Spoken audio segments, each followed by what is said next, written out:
The security cameras didn't catch everything.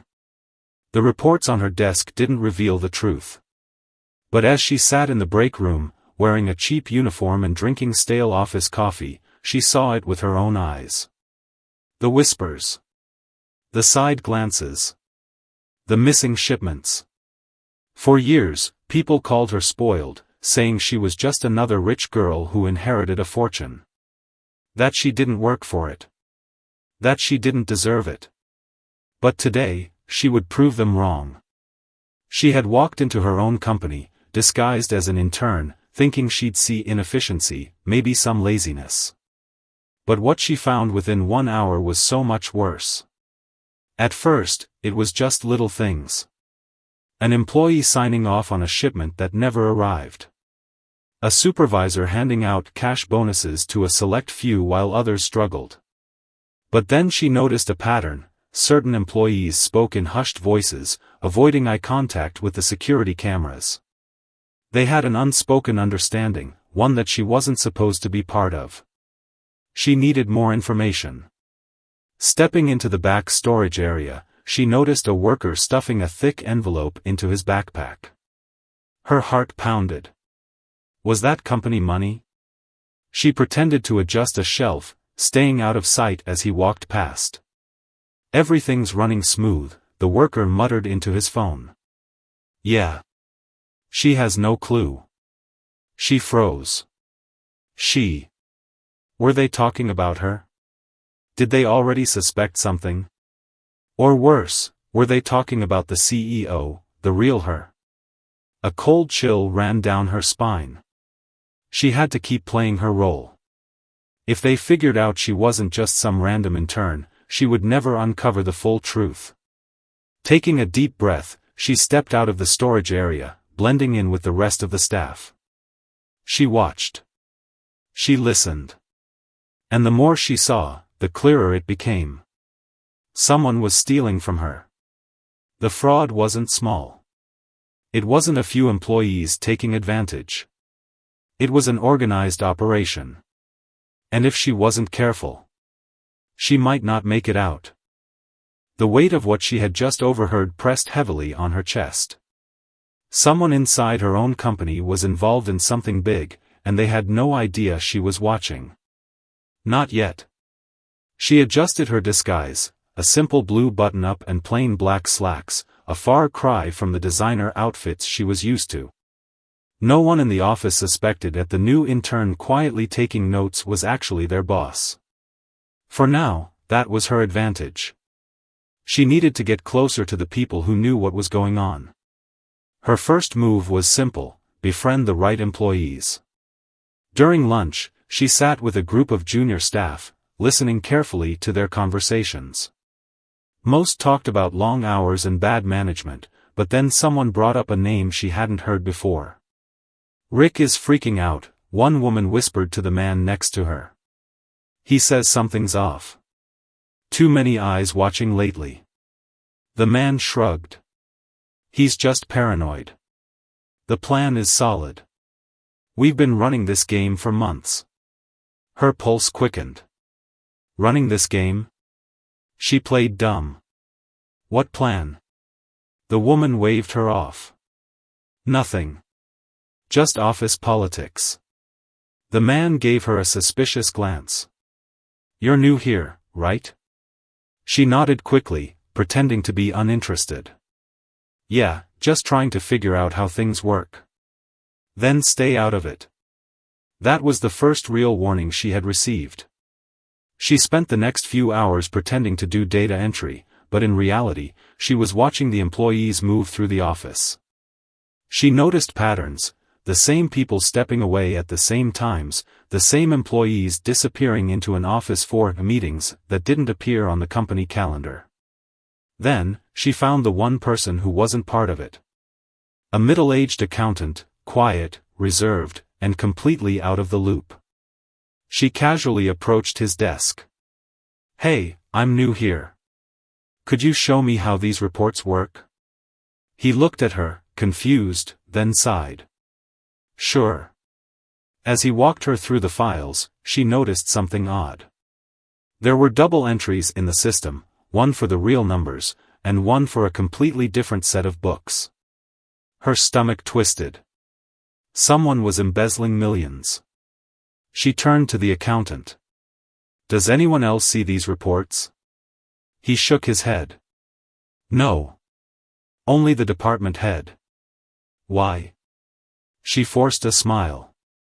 "Just curious." She had seen enough. This wasn't just small fraud. This was an operation. And if she wanted proof, she had to go deeper. But one thing was certain, they were already watching her. And if they figured out who she really was before she found the mastermind behind this, she might not make it out. She had to move carefully. One wrong step, and they'd know she was watching. Worse, they might realize who she really was. The accountant had unknowingly given her a vital clue: the financial reports were being manipulated before they reached upper management. Someone powerful was behind this. She needed more proof. Late that evening, after most employees had left, she slipped into the accounting office. The dim glow of the computer screen illuminated the desk as she scrolled through files, searching for inconsistencies. And then she found it. A series of offshore transactions linked to a name she never expected, one of her highest-ranking executives. Her hands clenched into fists. This wasn't just an inside job. It was a betrayal. She was about to dig deeper when a sound behind her made her freeze. Footsteps. Someone else was in the office. She quickly shut down the monitor and turned, pretending to organize papers. A man stood in the doorway, his face half hidden by shadows. "You're working late," he said casually. Her heart pounded, but she forced a nervous laugh. "Just trying to get ahead. You know, impress the bosses." The man stepped closer, and she recognized him, the same employee she had overheard at lunch. The one who said they had been running this game for months. "You shouldn't be in here," he said, his voice calm but firm. She swallowed hard. "I was just—" "You ask too many questions," he interrupted, narrowing his eyes. "That's not a good habit around here." A warning. She needed to get out. Fast. Forcing a smile, she gathered the papers on the desk and stood. "You're right. I should head out." He didn't move. The tension in the air was suffocating. Then, finally, he stepped aside. "Be careful," he said, his voice low. "People who dig too deep don't always like what they find." She walked past him, her heart hammering in her chest. She had uncovered the first piece of the puzzle.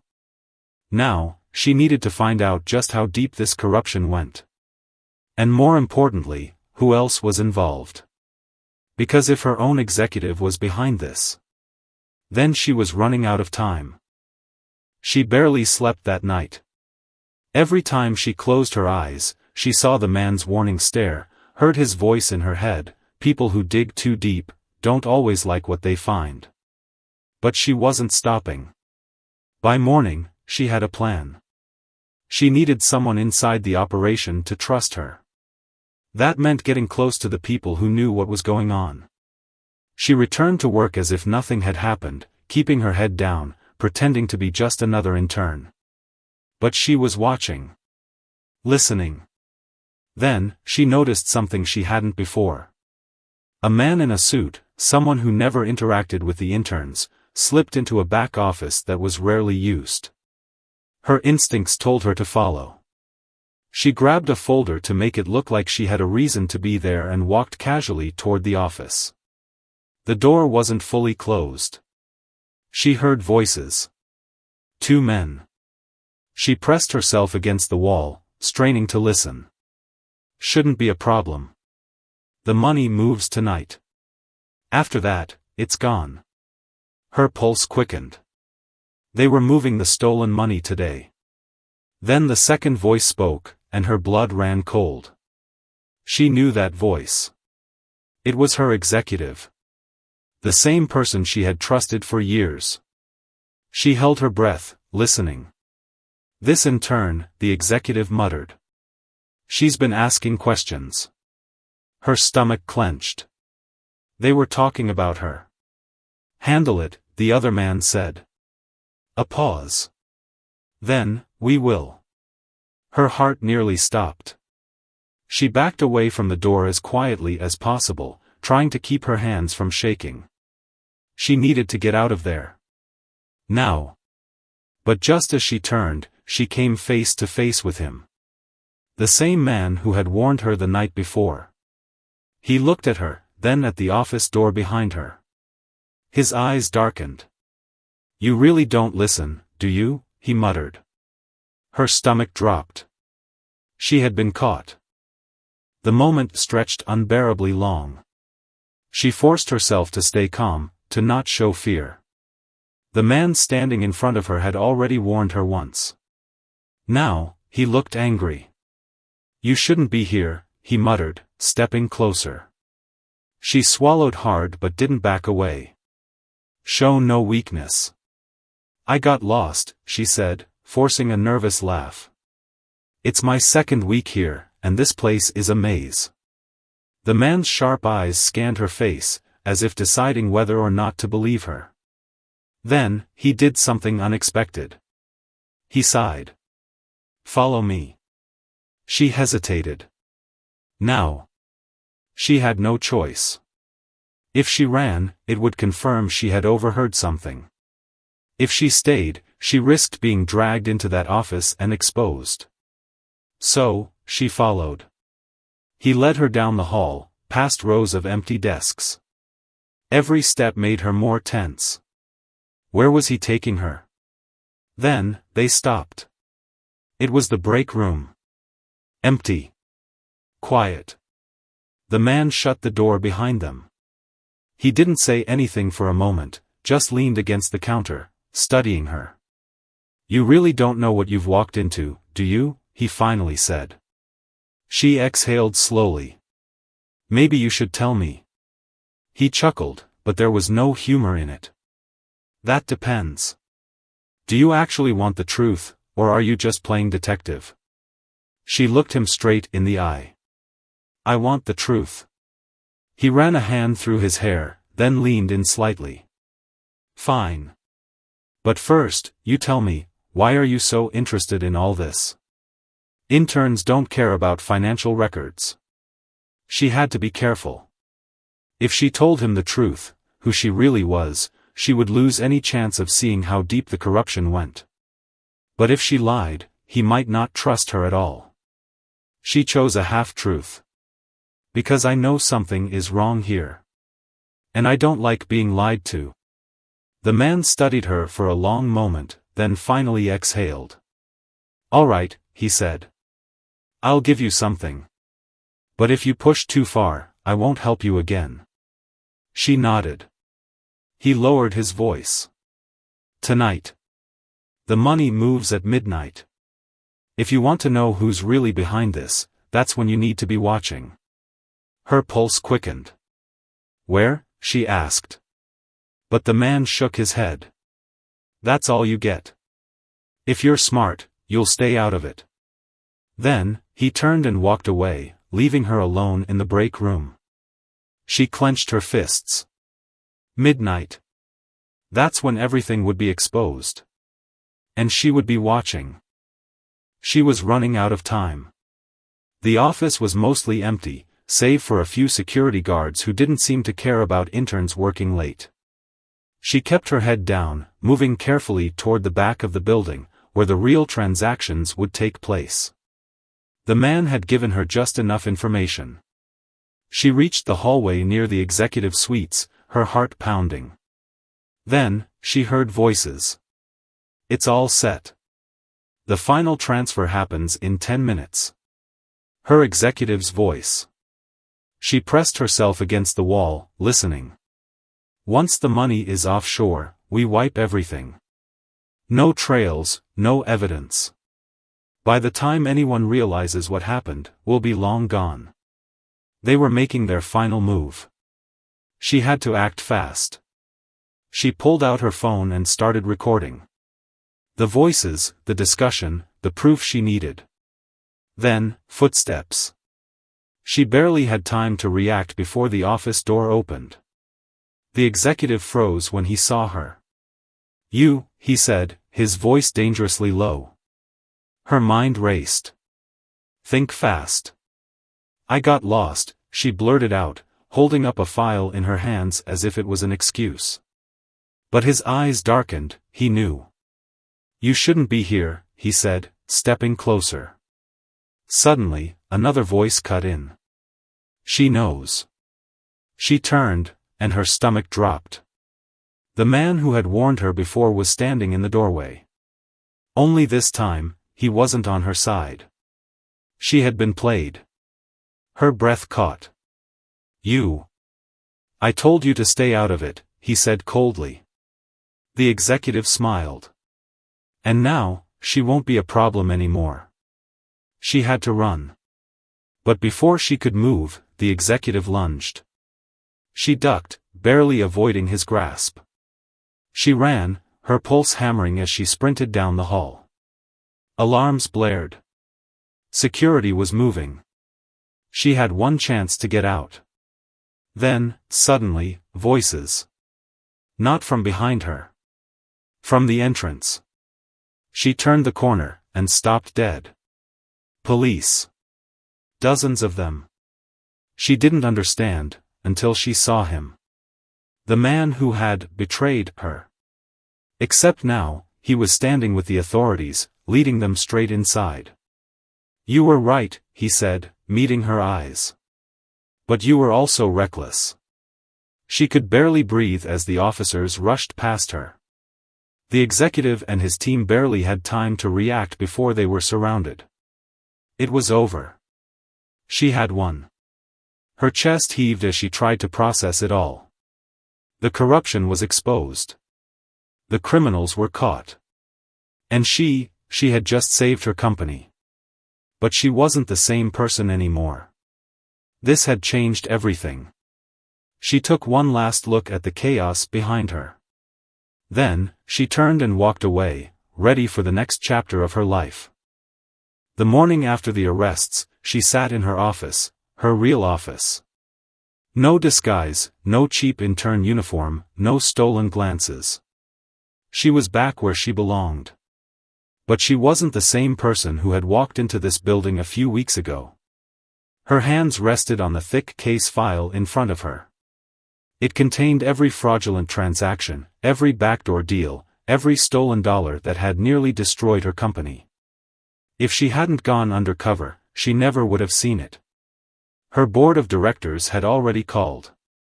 Some were relieved, others embarrassed that they had missed the corruption. One of them, an older executive who had always doubted her, spoke bluntly. "We underestimated you." She smirked at that. The headlines were already spreading, "Billionaire Heiress exposes corrupt executives in shocking sting." People who had once whispered that she was just a spoiled rich girl were now calling her a genius. But the truth was, this wasn't about money or power. It was about trust. She had trusted people to run her company with integrity, and they had betrayed her. She had trusted herself to be strong enough to face the truth, and she had nearly failed. But she didn't. She made it out. And she won. A knock on her office door pulled her from her thoughts. She looked up to see him. The man who had warned her. The one who had pretended to betray her, only to lead the police right to the criminals. "You okay?" he asked, stepping inside. She exhaled, leaning back in her chair. "I don't know. I should be happy, right?" He shrugged. "You saved your company. Stopped millions from being stolen. Exposed criminals. Sounds like a win to me." "Yeah, but it also showed me how broken things were." He nodded. "So fix it." She studied him for a moment. "You knew I was going to figure it out, didn't you?" "I knew you wouldn't stop," he admitted. "I just had to make sure you didn't get yourself killed before you did." She smirked. I'll take that as a compliment. He chuckled. You should. So what's next? She looked around her office. The company was still standing. Her name was still hers. She had a choice. She could let this be the end, move on, pretend it never happened. Or she could make sure it never happened again. She picked up her phone and made a call. Get the team together, she said. We're doing a full audit, top to bottom. New policies. New security measures. No one gets to use my name for greed ever again. She hung up and looked at him. That's what's next. He grinned. I figured. She stood up, exhaling deeply. Her life had changed forever. And so had she. Lesson learned, money means nothing without integrity. She was no longer just a billionaire heiress. She was the one in charge. And no one would ever forget that again.